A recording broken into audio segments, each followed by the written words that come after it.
का प्याला रामा ने मोकल्या પીવત મીરા હાસીરે। મીરાબાઈને જ્યારે આપણા ગુરુનું ધ્યાન કર્યું, ભગવાનનું ધ્યાન કર્યું, તો વિષના પ્યાલા, ઝેરના પ્યાલા પણ અમૃત બની ગયા।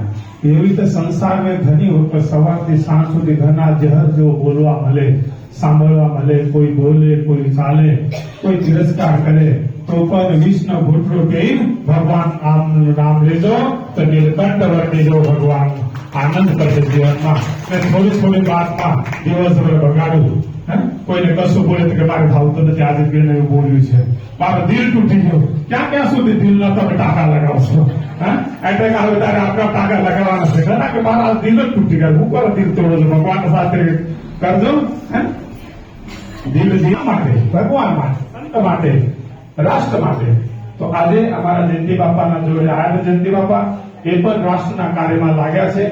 મોદીને કહ્યું હતું અયોધ્યામાં જયારે પ્રાણ પ્રતિષ્ઠા કરી, રામ સેવા, રાષ્ટ્ર સેવા, દેવ સેવા, દેશ સેવા એ બરાબર છે।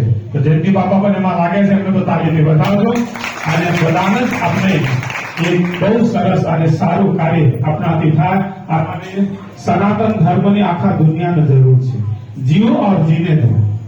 આપણે બધા ભગવાન જોઈએ, સિયા રામમય સબ જગ જાને।